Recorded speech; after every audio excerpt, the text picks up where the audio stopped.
Ümumiyyətlə, yediyimizə təbii ki, fikir verməliyik. Yəni, bu sahədə maarifləndirmə də lazımdır, maariflənmək də lazımdır.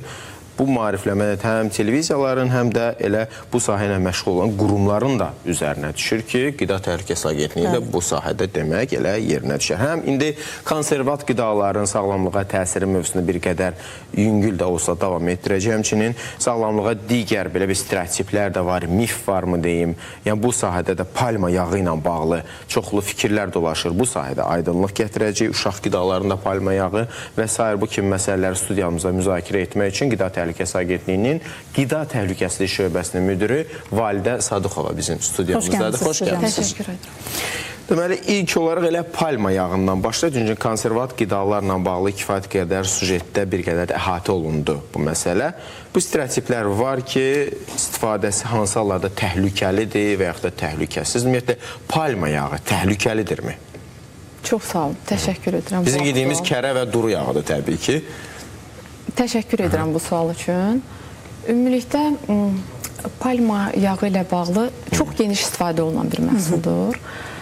Uzun illərdir ki, həm elmi, həm də ciddi tənzimləmə müstəvisində müzakirə olunan bir məsələdir.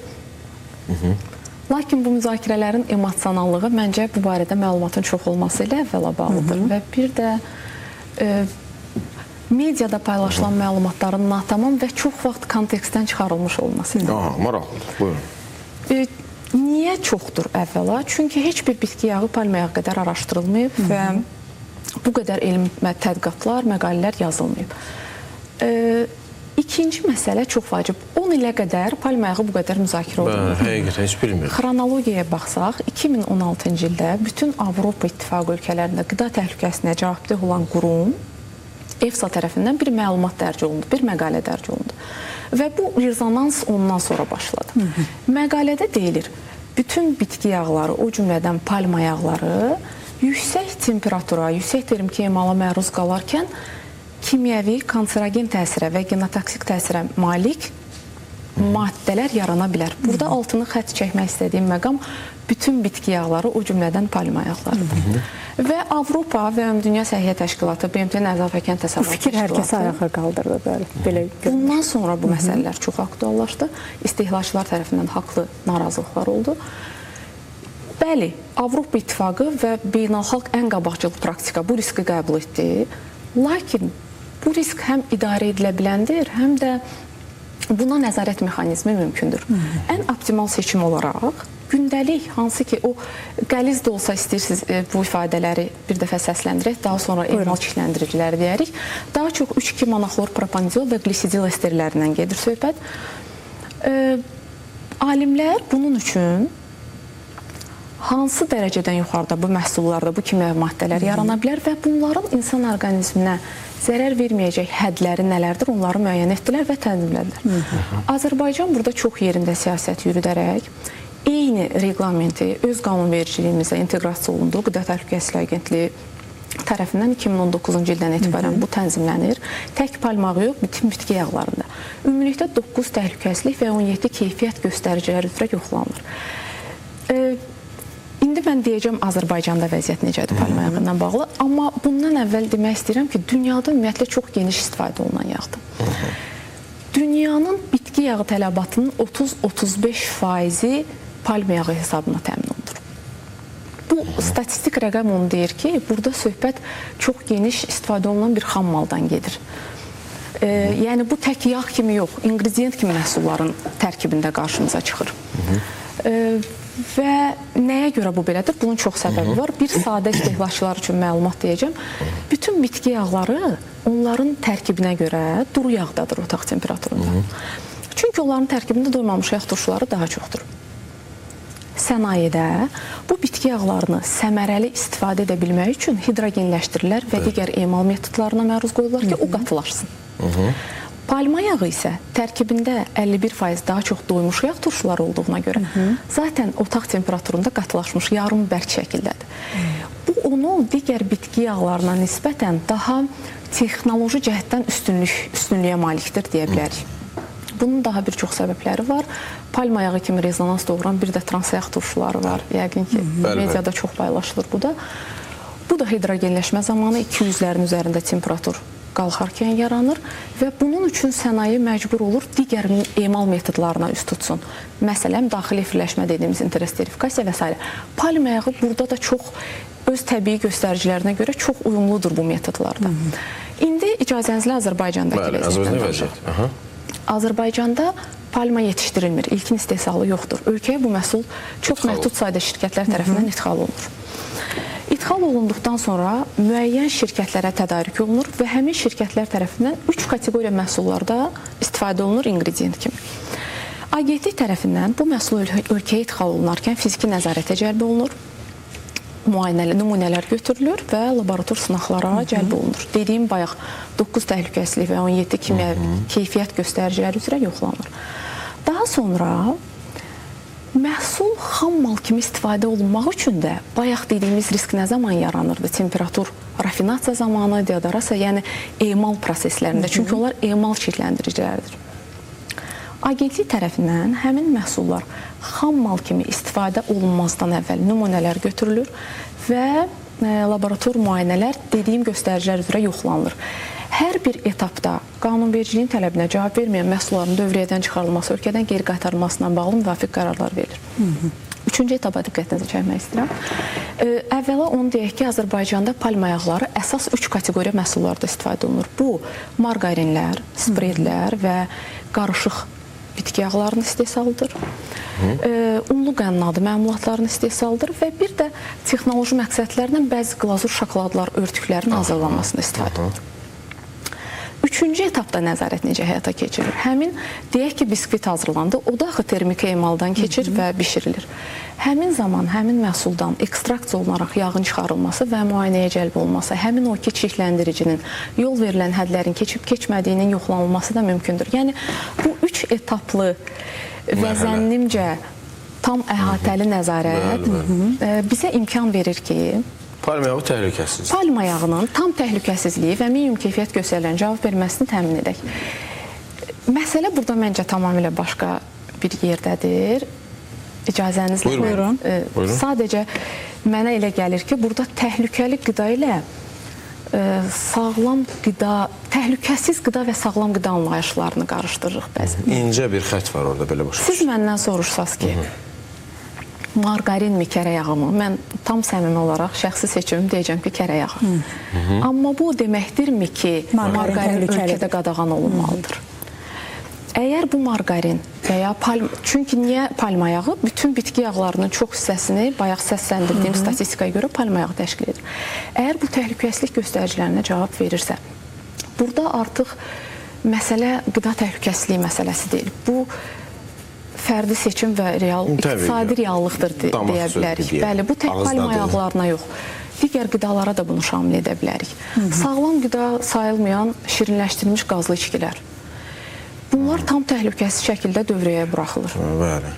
Ancaq biz deyə bilərikmi ki, onlar sağlam qidadır? Bu artıq istehlakçının öz seçimi ilə bağlı bir məsələdir. Təbii ki, karbon dioksid. Bəli, yəni fikrimizi ümumiləşdirsək, ümumi belə götürsək, yəni bütün təhlükəsizlik göstəricilərindən nəzərə alsaq, palma yağı o qədər də təhlükəli yağ hesab olunmur. Siz dediyiniz qarışıq duru yağlarda, yəni zeytun yağına da vurulur da, belə başa düşün. Xeyr, əgər üzərində zeytun yağı, əgər üzərində günə baxan yağı qeyd olunubsa, istehlakçı hüquqları müdafiəsi məqsədilə mütləq şəkildə onun tərkibi zeytun və qaradal olmalıdır. Mən 4-cü etapı da çox yaxşı bir məqam xatırladınız.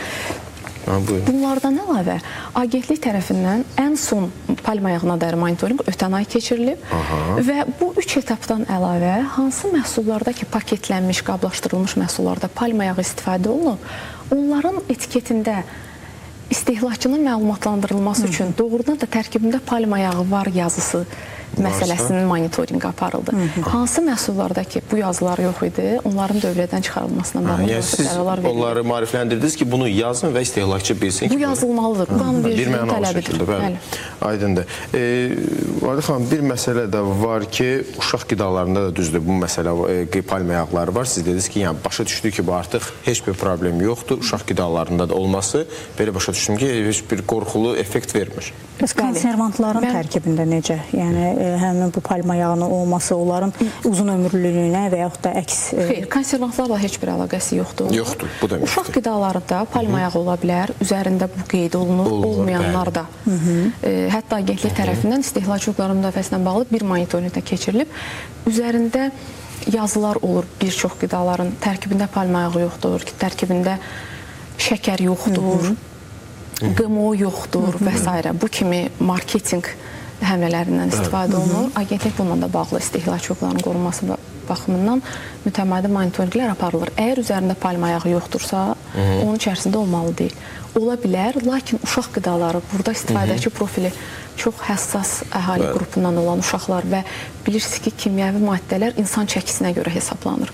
Uşaqların da çəkisi çox az olduğu üçün oradakı limitlər qat-qat digər yağlara nisbətən oradakı kimyəvi maddələr üçün göstəricilər daha aşağıdır. Uşaq qida məhsulları ümumilikdə yüksək riskli məhsullar hesab olunur. Ölkəmizdə bilirsiniz ki, istehsal olunur, ölkəyə idxal olunur və ölkəyə idxal olunan bütün uşaq qidaları yüksək intensivliklə yoxlanılır. Hətta bizim bir media monitorinq risklərin idarə edilməsi məqsədi ilə bir fəaliyyətimiz də var ki, digər ölkələrdə belə uşaq qidalarında yəqin ki, bu yaxınlarda çıxan məlumatlar izlədiniz. İki hal oldu ki, iki şirkətin məhsulu ilə bağlı.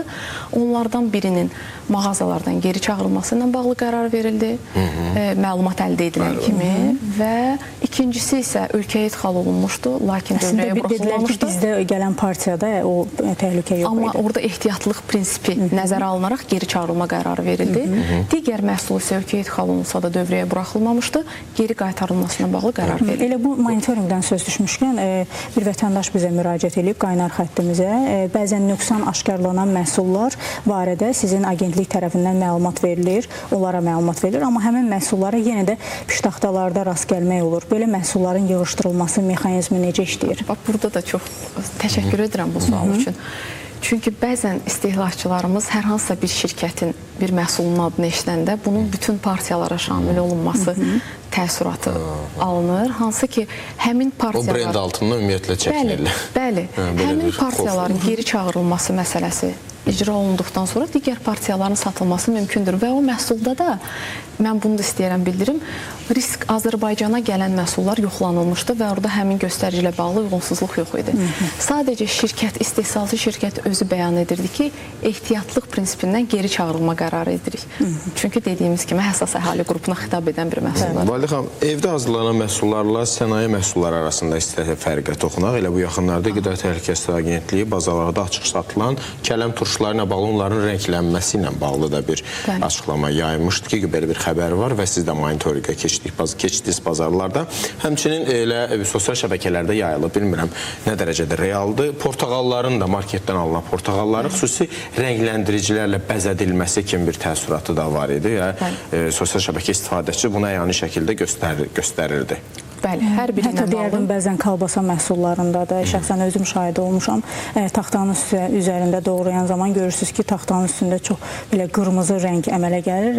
Adam şübhələnir, məlum olur ki, yəni düşünürsən ki, yəqin ki, buna belə rənglendirici vurulub. Bəli, qida əlavələri ilə bağlı. Bu da ikinci aktual məsələdə əslində çox müzakirə olunur, istehlakçıları da narahat edir. Niyəsə belə bir fikir var ki, tərkibində qida əlavəsi var sözləri oxuyan kimi avtomatik olaraq bu qida təhlükəlidir təəssüratı yaranır. Halbuki qida təhlükəsizliyi baxımından yanaşma tamamilə fərqlidir. Əgər bir qida əlavəsinin Y və kodu varsa, bu artıq Y nə deməkdir? Yəni ingilis dilindən edible sözünün yeyilə bilənin ilk hərfidir. Və onun kodu varsa, bu deməkdir ki, Ümumdünya Səhiyyə Təşkilatı və Ərzaq və Kənd Təsərrüfatı Təşkilatının birgə komissiyası var, Kodeks Alimentarius komissiyası, hansı ki, onun xüsusilə olaraq bir elmi komitəsi sırf qida əlavələri ilə bağlı məsələləri araşdırır və əgər Y kodu verilibsə, bu artıq o deməkdir ki, bu qidada istifadə oluna bilər. Yeyilə bilən. Qida əlavələri ilə bağlı İlk sual ağla gələn olmalıdır ki, bu icazə verilən qida əlavəsidirmi? Məsələn, portağalda icazə verilməyən qida əlavəsindən istifadə olunmuşdu. Verilməyən. Bəli, və o məhsulların məhv olmasına bağlı qərar verildi. Həmin məhsullar da məhv olundu, yəqin ki, izlədiniz. Bəs kələm turşusuna vurulan qida əlavəsi? Kələm turşusundan nümunələr dərhal götürülüb yaxın bir zamanda. Müayinə nəticələri açıqlandıqdan sonra qanunvericiliyə uyğun tədbirlər görüləcək. Mən daha geniş demək istəyirəm qida əlavələri ilə bağlı. İlk ağla gələn sual bu olmalıdır ki, bu icazə verilən qida əlavəsidirmi? Çünki Azərbaycanda qanunvericilikdə qida əlavələri ən qabaqcıl beynəlxalq təcrübəyə uyğun Onu necə tənzimlənir. müəyyən eləyək biz özümüz məsələn? Bununla bağlı agentliyə də sorğu göndərə bilərsiniz. Bu ictimai nəzarət məsələsidir, ondan da icazə versəz bir cümlə deyərəm. İlk ağla gələn sual olmalıdır ki, bu icazə veriləndir, yoxsa yox. İkinci sual bu olmalıdır ki, bu doğrudan da icazə verildiyi qida məhsulundan mı istifadə edilib, yoxsa digər qida məhsulundan mı istifadə edilib? Məsələn, bu kalbasada istifadə edilə bilər. Məsələn, şərti deyirəm, kərə yağında qətiyyən istifadə edilə bilməz. İkinci sual bu olmalıdır. Üçüncü sual, yol verilən hədlərdən mi istifadə edilib? Yəni, yol verilən miqdardan artıq istifadə edilməyib ki, bəli, bunu qəbul edək ki, qida əlavələri nədir? Məhsulun rəf ömrünün artırılması üçün, görünüşünün yaxşılaşdırılması üçün, bəzən xarab olmanın, oksidləşmənin qarşısının alınması üçün müəyyən kateqoriyadan ibarət qida əlavələri var. Bəli. Müdaxilələr olur yəni. Bu mümkündür.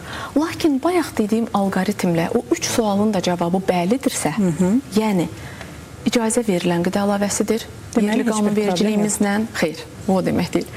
İcazə verilən qida məhsulunda istifadə edilib və doğrudan da yol verilən həddi keçmir. Əgər bu miqdarlardadırsa, burada təhlükədən söhbət gedə bilməz. Əgər biz narahatıqsa, mən məsələn istehlakçıların, xüsusilə valideynlərin diqqətini qida əlavələri ilə bağlı başqa bir məqama çəkərdim. Qida əlavələri var ki, onlara da icazə verilir, insan sağlamlığı üçün heç bir zərəri yoxdur. Hətta o qida əlavələrinin əlavə edildiyi qida məhsulları uşaqlar tərəfindən, məsələn, bir 30 kiloqramlıq uşaq deyək, bir hesablama üzərindən geçsək, məncə misalda aydın olar. 6 qida əlavəsi var ki, bunlar istifadə olunarkən risk olmasa belə, bayaq dediyim ehtiyatlıq prinsipi nəzərə alınaraq həmin məhsulların etiketində mütləq qaydada uşaqların sağlamlığına faydalı olmadığı bildirilməlidir. Bunlar Y102, Y104, Y110, Y122, Y124 və Y129 qida əlavələridir. Bunlar təhlükəlidir. Bunlar təhlükəli deyil. Sadəcə bunlar normadan çox-çox artıq istifadə olunarsa uşaqlar üçün, xüsusilə bu məhsulların aid olduğu qidaların istehlakçı profili uşaqlardır deyə mən istədim bunu səsləndirim. İstehlakçılar özləri də, xüsusilə valideynlər diqqətli olmalıdırlar bu məsələdə. O qida əlavəsinin uşağa zərər verməsi üçün 30 kiloqramlıq bir uşaq həmin qida əlavəsindən, üzr istəyirəm, konfetlərdən deyək, o qida əlavəsinin rənglədiyi konfetlərdən yüzlərlə yeməlidir. Və ya aspartam Y951 adlı bir şəkər əvəzedicisi var. Bəzi dietik içkilərə əlavə olunur. Bu, heç kim deyə bilməz ki, bu çox faydalıdır aspartam orqanizmə. Lakin insan orqanizminə zərər verə biləcək həddə çatması üçün 20 bankadan artıq biz onu istehlak etməliyik. Bəli. İstehlakçılar özləri qəbul etdiyi qidanın etiketini mütləq oxumalıdır. Bu sahədə nə qədər bilgili olsalar, bir o qədər düzgün qida seçimi edərlər. Son olaraq bir suala qısa olaraq istəyərdik cavab verəsiniz. Çünki qaynar xəttimizə belə bir müraciət var. Bu bazarlarda açıq şəkildə satılan ağartı məhsulları olsun, onlara necə nəzarət olunur? Ümumiyyətlə, bazarlara nəzarət bildiyiniz kimi gücləndirilmiş şəkildə həyata keçirir. Bu, həm planlı yoxlamalar çərçivəsində olur, illik planlı yoxlamalar çərçivəsində, həm də şikayət, negativ hal, zəhərlənmə olarsa plandan kənar yoxlamalar çərçivəsində olur. Ümumilikdə ev şəraitində hazırlanmış süd məhsullarının nəinki açıq şəkildə, qapalı şəkildə də satışı yol verilən deyil, qanunvericiliklə başqa hər hansı bir çox hər hansı yəni ki, məlumat olarsa bu barədə araşdırma aparılır. Burada ictimai nəzarət çox vacibdir. Bəli, yanaşılar. Bəli, çünki bax, mən bir misal üzərindən amma insanların da əksəriyyəti açıq satışda olanlara etibar eləyir. Bu da var ki, o görünür ki, yəni problem yoxdur, şikayət yoxdur ancaq orada izləndirmə yoxdur. O həmin hansı heyvandan alınırsa, onda hansı baytarlıq preparatları tətbiq olunub və s. İctimai nəzarətə biz fəal olmağı istehlakçıları çağırırıq. Çünki Düşünün, tək qeydiyyatdan keçmiş müəssisələrin sayı 80 mindən çoxdur. Burada şadlıq sarayları, ictimai əşya və ticarət obyektləri var. Lakin agentliyin ştat sayı bundan yüzlərlə dəfə azdır. Agentlik bunun hər birinə nəzarəti gündəlik olaraq gözətçi şəklində icra edə bilməz. Bu dünyanın heç bir yerində yoxdur, ona görə ictimai nəzarət çox vacibdir. Son olaraq bir dənə də sualımız var. Vətəndaş soruşur ki, dönər zəhərlənmələri artır. Niyə bu sevimli qidanı ürəklə ala bilmirik? Akta kifayət qədər nəzarət edirmi? Dönərxanalar Agentliyinin daim diqqət mərkəzində olan bir məsələlərdir. Hətta 26-cı ildə mən bu məlumatı da buradan vermiş olum. İllik monitorinq planında dönərxana daxil edilmişdir və bütün regionlar üzrə, eləcə də Bakı üzrə bütün dönərxanaların 50%-nin həmin monitorinq planına əlavə edilmişdir. 25-ci ildə də monitorinq olmuşdur dönərxanalarla bağlı. Dönərxanalarda vəziyyət necədir? Əslində kütləvi zəhərlənmələrə nəzər salsaq ötən il, kütləvilərdə dönərlərdən zəhərlənmə var idi, bəli. Burada daha çox məsələ sanitar gigiyenik tələblərə cavab verilməməsi ilə bağlıdır. Burada da istehlakçılar tərəfindən hər hansı dönərxanada olarsa, qaynar xəttə, münüçə məlumat verilməsi ilə və ya mobil tətbiqə heç zəng etməyə belə ehtiyac yoxdur. Mobil tətbiqə birbaşa şəkil göndərməklə dərhal ora, bəli, yoxlama açıla bilər. Nəinki gözləmək ki, agentlik bura planlı nə zamansa yoxlama açıb yoxlayacaq. Yəni, dərhal negativ hallar rastlaşan kimi müraciət edilməsi daha məqsədidir. Təşəkkür edirik Validə xanım. Studiyamıza gəlib suallarımızı cavablandırırız. Həqiqətən ki, kifayət qədər tamaşaçılar da sualları var idisə, bizə çalışdıq ki, bunları ünvanlaya bilək. Minnətdarıq. Bəli, son vaxtlar bazarlarda elə bu qida mövzusunu davam etdirir. Bazarlarda və marketlərdə alıcıların diqqətini bir məqam xüsusilə cəlb edir. Bəli, duru yağlardan yəqin ki, danışırsınız. Duru yağların qiymətində artım var. İdxaldan asılı, xarici bazarlardakı dəyişiklik və daxili istehsal